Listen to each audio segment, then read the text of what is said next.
আমরা কিছুদিন আগে মানে এই যে নির্বাচনকালীন সময়ে নাসিরউদ্দিন পাটোয়ারির ইংরেজি বলতে পারে না এটা নিয়ে মোটামুটি তুখুর সরগরম।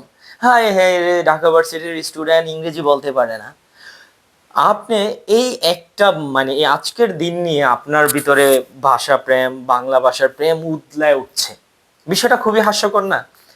যেই দেশে রাষ্ট্রীয়ভাবে বাংলাকে সরকারি, আধা সরকারি সকল প্রতিষ্ঠানে, সকল দপ্তরে নির্ধারণ করে দেওয়া হচ্ছে, সেই সরকারি নির্দেশনা উপেক্ষা করে ইংরেজি না জানলে আপনার চাকরি হচ্ছে না, ইংরেজি না বলতে পারলে আপনার একটু পশ পশ লাগতেছে না, হাই ব্রো, হ্যালো ব্রো, এই ফ্রেন্ডস, মানে আপনাকে একটু পশ এলিট শ্রেণী বোঝানোর জন্য আপনাকে ইংরেজি বলা লাগবে। আপনি যদি ইংরেজি না বলতে পারেন আপনি খ্যাত। সেই সুশীল, সেই সুশীল বাঙ্গুদের কারণে আবার তাদের ভিতরে এখন ইনকলাব, আজাদি, ইনসাফ এগুলা তাদের কাছে বিদেশি শব্দ, জঙ্গি শব্দ, হ্যান ত্যান, মানে নানান কথা চলে আসছে। এবার আসি মজার বিষয়, ইন্টারেস্টিং বিষয় হলে গিয়ে এই উৎস বিচারে আবার বাংলা ভাষাকে 5 ভাগে ভাগ করা হয়েছে। যেমন বাংলা ভাষার তৎসম শব্দ, তদ্ভব শব্দ, অর্ধ তদ্ভব শব্দ, দেশি শব্দ, বিদেশি শব্দ। এবার আসি মজার মজার চলে আসি যে এই যে বিদেশি শব্দ যেগুলো আমরা হর হামেশা ব্যবহার করে থাকি, যেমন আরবি শব্দের ভিতরে আমরা হর হামেশা আল্লাহ, ইসলাম, ইমান, অজু, নামাজ পড়তে যাব, অজু করে আসি, এই যে একটা বিষয়। কুরবানি ঈদ, মাংস খাওয়া লাগবে, আমরা কিন্তু কুরবানি ঈদ বলে থাকি, ঠিক আছে? এরপর প্রশাসনিক শব্দ আসি, আপনার মামলা হয়েছে, কোথায় মামলা হয়েছে, আদালতে চল। হ্যাঁ, এই যে এসব বিষয়, আদালত যেহেতু মামলা হয়েছে আপনাকে আদালতে যাওয়া লাগবে, আর আদালতে যাওয়ার জন্য কি লাগবে, উকিল ধরা লাগবে। উকিল কি শব্দ? আরবি শব্দ, মানে বিদেশি শব্দ, এগুলো এদেশের সাথে মিশে গেছে।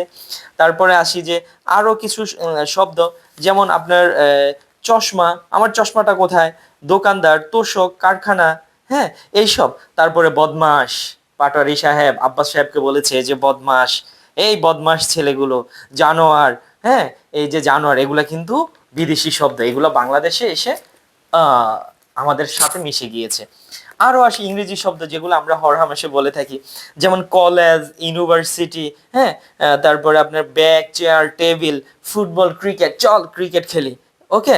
তারপরে আসি যে পরিবর্তিত আরো উচ্চারণ কিছু, আফিম, অফিস, স্কুল, এগুলো কিন্তু ভাই বিদেশি শব্দ, এগুলো আমাদের সাথে মিশে গিয়েছে। এখন ইনকলাব, আজাদি, ইনসাফ, এগুলো তো লড়াইয়ের শব্দ, তো তো এগুলার এখন আপনাদের ভালো লাগে না, কারণ আপনারা তো সুশীল, আপনারা তো কিসের এটা তো আমরা জানি। আরো কিছু শব্দ শুনি, যেমন ভাই, বোন, মামা, হ্যাঁ চাচি, চাচা, দাদা, এগুলা কিসের শব্দ? হিন্দি শব্দ, হিন্দি শব্দ, তো এগুলা নিয়ে সমস্যা নেই। পর্তুগিজ শব্দ, কথায় আছে বাঙালি মাগনা পাইলে আলকাতরাও ব্যবহার করে, এই যে আলকাতরা, এটা হলো পর্তুগিজ শব্দ। এছাড়া আছে আনারস, আলপিন, আচার, হ্যাঁ পেয়ারা, পাউরুটি, আপনি পাউরুটি কেন খান, পেয়ারা কেন খান, পেয়ারা তো বলা যাবে না। আরো আছে যে ফরাসি শব্দ, কুফুন, ক্যাফে, এই ক্যাফে শব্দ, ক্যাফে দিব একটা, কফি শপ দিব, হ্যাঁ। তারপরে আছে তুর্কি শব্দ, আছে তুর্কি শব্দ কি, কুর্নিশ করে, জাহাপনা, তেল চাটে, হ্যাঁ এই চাটাও এগুলা ফরাসি শব্দ। আরো আছে তুর্কি শব্দ, হ্যাঁ তুর্কি শব্দের ভিতরে বাবা, আপনি বাবা কারে বলেন, তুর্কি শব্দ, হ্যাঁ মনে রাখেন। তারপরে দারোগা, এই দারোগা সব আসছে, বুঝতে পারছেন?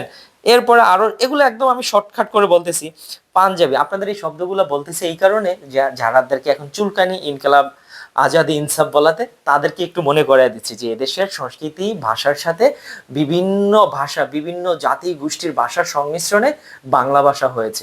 বাংলার নিজস্বতা বলতে কিছু নেই, বাংলা ভাষাভাষীর একক কোনো সত্তা নেই। চাহিদা, শিখ, এলাচি, চা, চিনি, চা খাই, চল বন্ধু, কোথা থেকে আসছে? চীনা শব্দ থেকে। এই রিক্সা, জাপানি মামা, কোথা থেকে আসছে? জাপানি শব্দ।